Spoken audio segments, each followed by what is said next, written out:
नमस्कार, आपण पाहतात भूमी न्यूज. मोबाईलच्या वादातून खून, हातकणंगले तालुका हादरला. कोल्हापूर, क्षुल्लक कारणावरून जीव घेणाऱ्या गुन्हेगारीचे थरारक चित्र पुन्हा एकदा समोर आले आहे.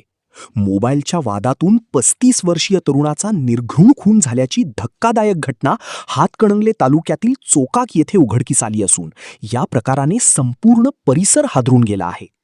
मिळालेल्या माहितीनुसार अतिग्रे येथील विनोद उर्फ लाल्या सर्जेराव मुसळे वय 35 याला मोबाईलच्या कारणावरून झालेल्या वादातून जीव गमवावा लागला.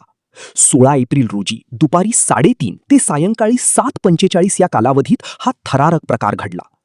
या प्रकरणातील संशयित आरोपी पप्पू उर्फ तुषार रवींद्र लोहार वय 30 राहणार चोकाक यांनी प्रथम मयतास मोटारसायकलवरून स्मशानभूमीजवळील पुलाखाली नेले. तेथे त्याला मद्य पाजून अमानुष छळ करण्यात आला. एवढ्यावरच न थांबता आरोपीने त्याच्या डोळ्यात चटणीची पूड टाकत अज्ञात हत्याराने डोक्यावर जबर वार केले. या क्रूर मारहाणीत विनोद मुसळे यांचा जागीच मृत्यू झाला. या निर्घृण हत्येमुळे हातकणंगले तालुक्यात एकच खळबळ उडाली असून नागरिकांमध्ये भीतीचे वातावरण निर्माण झाले आहे. दरम्यान या प्रकरणी पोलीस निरीक्षक शरद मेमाणे यांच्या मार्गदर्शनाखाली गुन्हा दाखल करण्यात आला असून पोलीस उपनिरीक्षक विनोद पिलाणे पुढील तपास करत आहेत. आरोपीला अटक झाली आहे का याबाबत उशिरापर्यंत अधिकृत माहिती समोर आलेली नव्हती.